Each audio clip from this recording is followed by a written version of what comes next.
kind of an implied equality of opportunity in meritocracy, right? There's this notion that I have just as good a chance as you, and that's why we should all believe in this system and this construct. Right. So that's the thing that I want to push back against exactly. We have this idea that if you're judged on the merits, there's equal opportunity for everybody. The problem is that when some people have a lot more resources to train their children than other people, then even when the kids get judged on the merits down the road, those who got the most training will have the most merit. And that's not because they're naturally smarter or more virtuous or harder working. It's because their parents invested in them in a way in which nobody else's parents could. And so that effect, we can talk about all the ways in which it happens and how big it is, but it's enormous.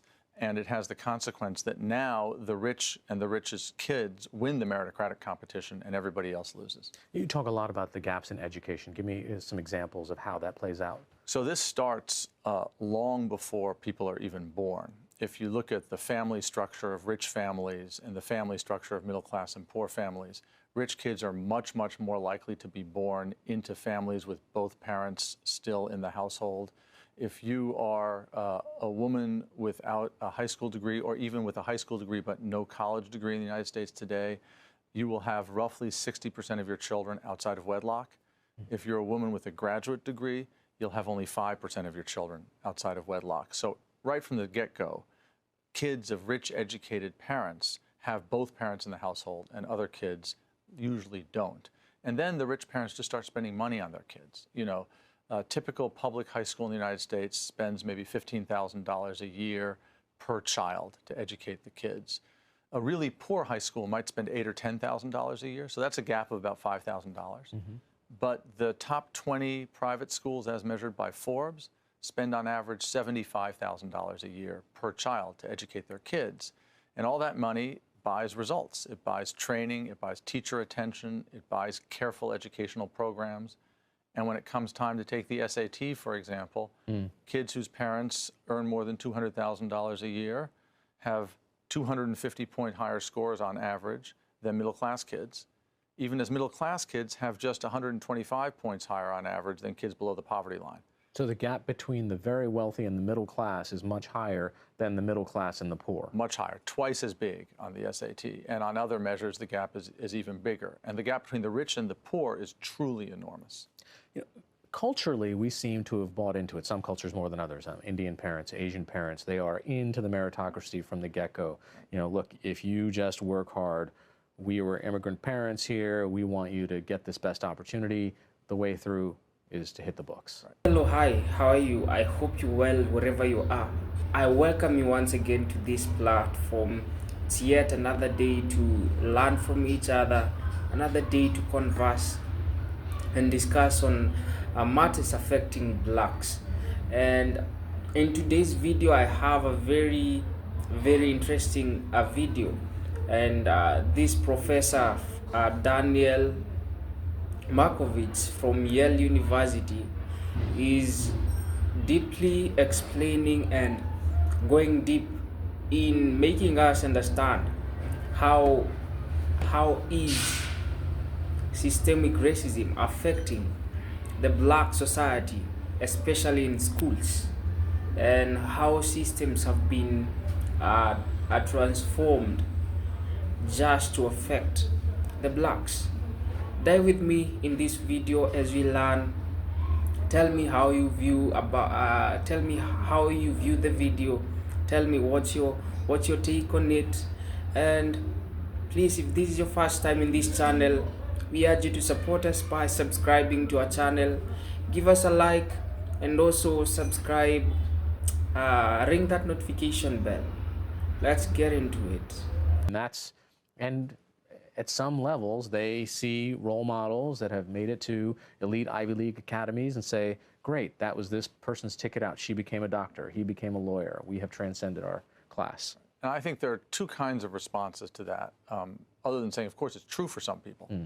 The first sort of response is, it's not good to make social policy based on exceptional cases. Exceptional cases are charismatic for us, they're inspiring for us, but most of us are ordinary. not exceptional. And so if you want to have a fair society and a well-functioning society, it has to be a society in which ordinary people in ordinary circumstances can do well. The second is that there is a generational transformation here, which is that the elite that is now middle-aged probably did win through that system, partly because, as you said at the beginning, the old aristocracy was very unfair to lots of groups, to people of color, to immigrants, to Jews, to Catholics. And the old aristocrats were not particularly skilled or hardworking. So when meritocracy was invented, it was a great way for those groups to use their natural ability and their industry to get ahead. But what's now happened is the people who won that lottery and won that system are now the elite. And they know how to train their kids like nobody's business. And they out-train. And this is true now across ethnic groups, across religions. So the rich train really well and really hard, and their kids get ahead, not because they cheat, but because they're taught. Someone's watching this interview, they're Googling your name, and they're saying, look at this guy. He's a professor at Yale Law School. He's gone to all these good schools. The meritocracy has worked for him. He worked hard. He went to the best of the best. Yeah. What's wrong with this? So it's been great for me. I want to be very clear about that. Whatever advantages I have, I owe to exactly the system that I'm now attacking. So this is not meant to be holding myself out as a role model for anything. This is an argument about facts and logic. I also do think, though, there are some parts of my own experience that led me to this book. I went to public high school in Austin, Texas, would now be called an urban public high school. I went to high school with kids whose parents were not professionals. My parents were, who were just as smart as I was in 9th grade. And I know that because we have a homework assignment and they could do the problem and I couldn't. And now they're not nearly as wealthy or as credentialed as I am. And the question is, what's the difference? And a big part of the difference is that over the course of the rest of my childhood, I got a kind of support and training from my parents who knew how to train me that's much harder for middle and working class kids to get when their parents haven't gone through the system and don't know how to train.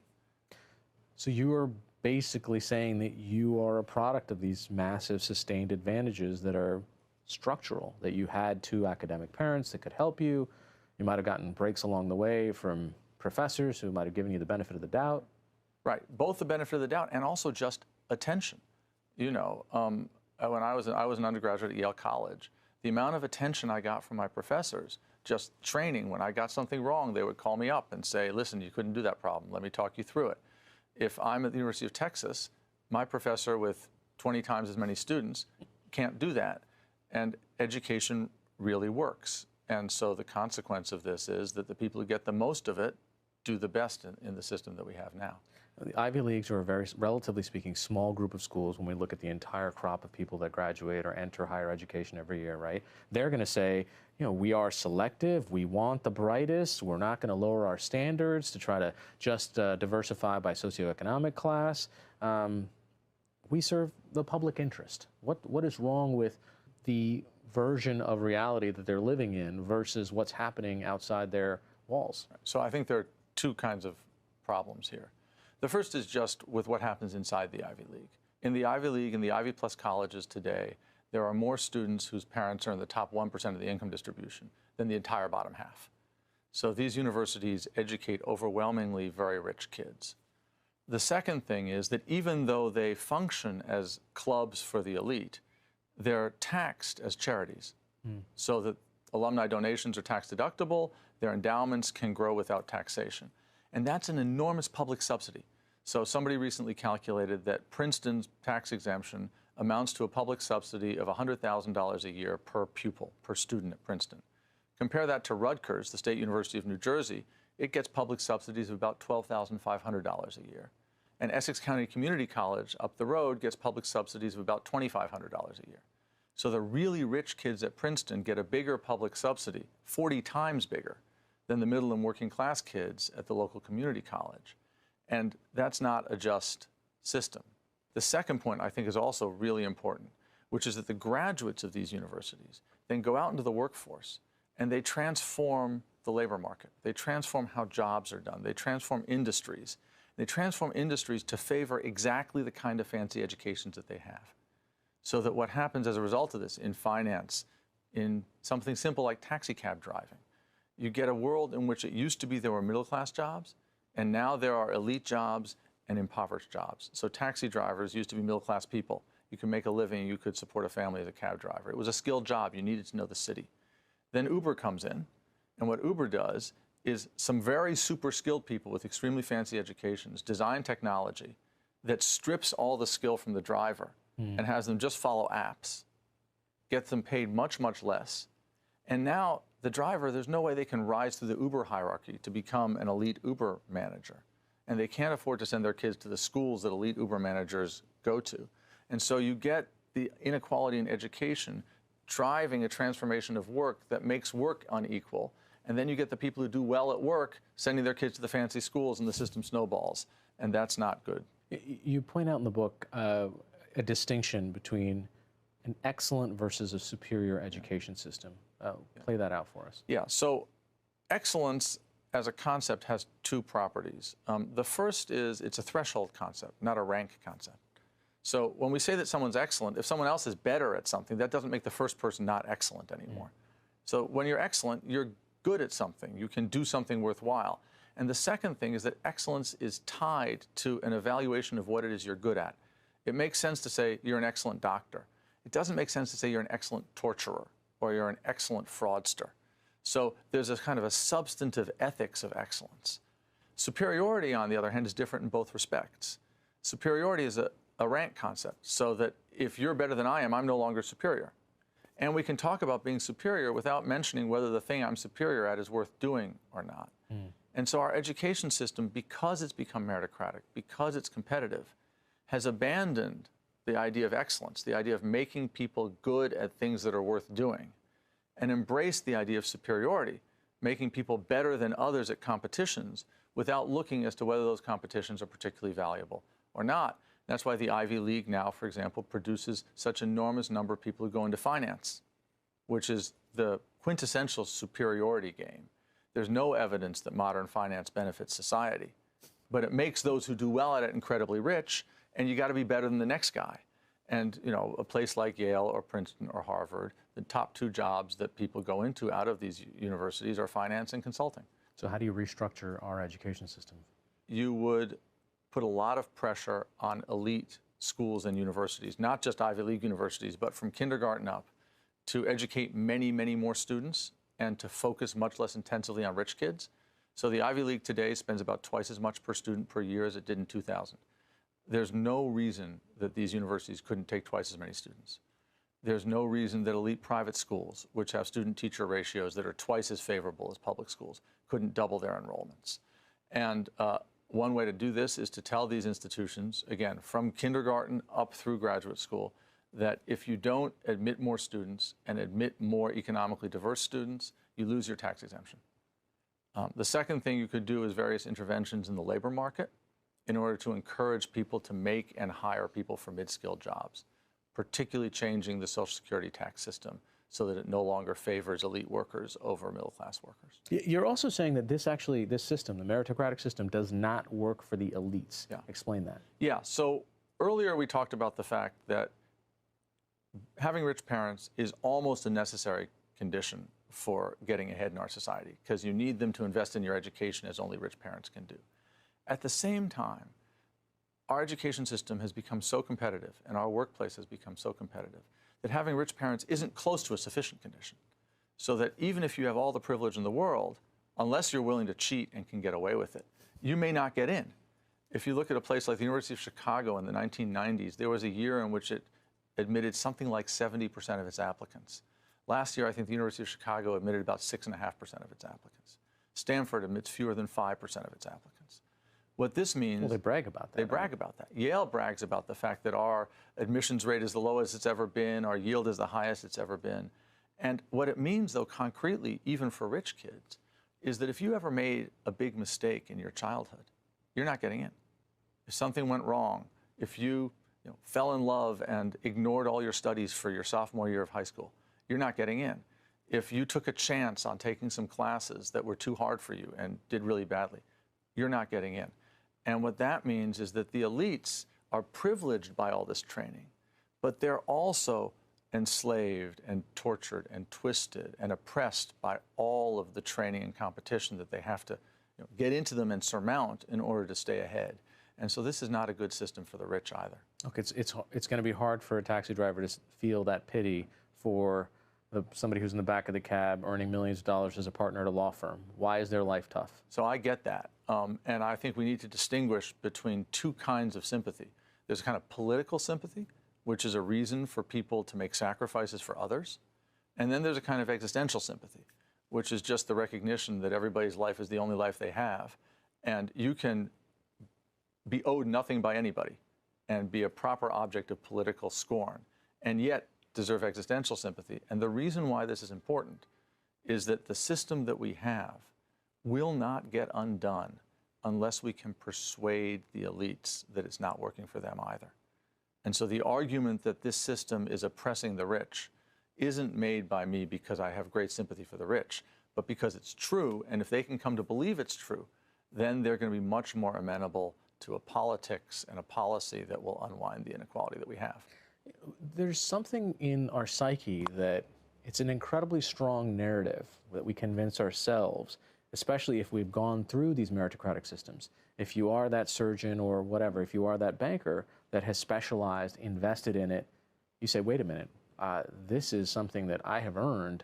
Someone is trying to take it away from me, either through taxation or you're asking me to, give everybody else a chance that they didn't go through these hoops, they didn't get hazed, they didn't have to put those long hours, right? I suffered. I think that's exactly right. A couple books have recently been written by political scientists and historians surveying concentrated wealth at the top across societies, across all of history, across all of space.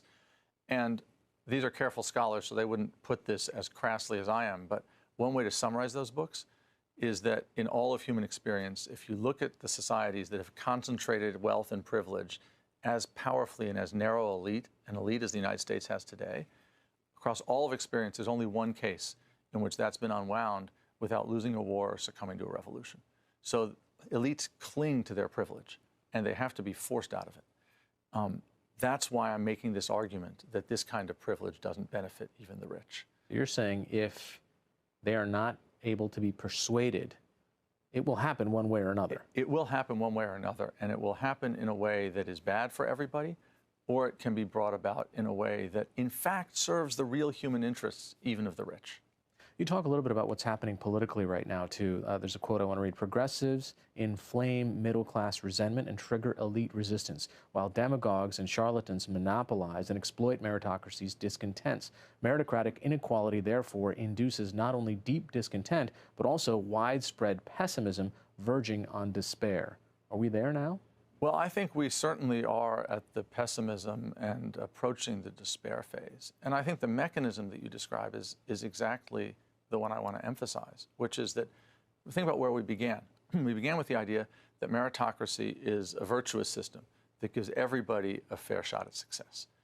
And then we described the ways in which the rich buy education for their children that is really a form of structural exclusion of the middle class and the working class. Now what meritocracy says, if you're middle class and working class, it says the reason you didn't get ahead is that you individually failed to measure up, that it's your problem. You didn't work hard enough. You're not talented enough. When in fact, it's that there was a structural system that excluded you. But if you're told your own struggles are your fault and your inadequacy, then a demagogue who comes in and says, no, no, no, the system is against you, is going to be extremely appealing. And what's happening in our politics now is that the anger of people who are excluded structurally, and then the economic injury is coupled with a moral insult, they're told it's their fault, are understandably frustrated and lashing out. And they're lashing out in politics, and they're lashing out in their personal lives. The opioid epidemic is very much related to this. This is a kind of self-medication for people who are deprived of opportunity and then told it's their fault. So a lot of these problems are the result of the extremely dark internal moral and psychological workings of the kind of inequality that we have. Daniel Markowitz, thanks so much. Listen, thank you so much for this. It's been a real pleasure. Hey, welcome back again. I hope you had a learning moment, a nice moment of learning. And as a black individual, reflecting on the insights shared by Yale professor Daniel Markovits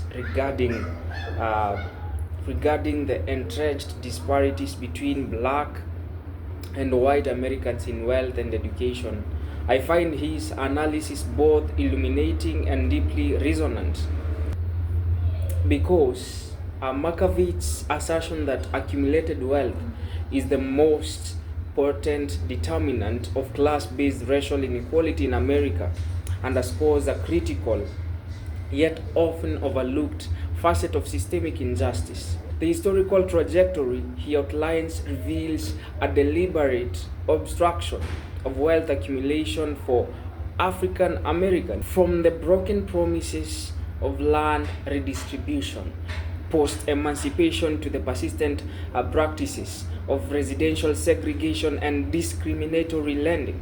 Now, these systemic barriers have not only stifled economic mobility, but have also perpetuated a cycle of poverty that continues to afflict black communities even today. And the magnitude of the racial wealth gap is staggering. For every $100 in wealth held by a white family, a black family possesses merely $5. A cycle that has remained virtually unchanged for over half a century. Now, this stark disparity is not merely a reflection of individual financial decisions, but is emblematic of deeply rooted structural inequities. And compounding this issue in the widespread misconception among Americans regarding to the extent of racial economic equality. Studies indicate that many overestimate progress, believing that the wealth gap to be significantly narrower than it truly is. This misconception fosters complacency and hampers efforts towards meaningful policy reform aimed to addressing these inequalities. In the realm of education, while there have been strides toward parity, substantial gaps persist. The narrowing of the educational divide between black and white Americans plateaued in the late 1980s, with little progress since. Now, this stagnation suggests that despite increasing access to educational opportunities, our systemic factors continue to impede true equity. Educational attainments is inextricably linked to economic outcomes. Thus, these enduring disparities in the education further entrench the economic divide. So, professors' recommendations for addressing these disparities are both innovative and pragmatic.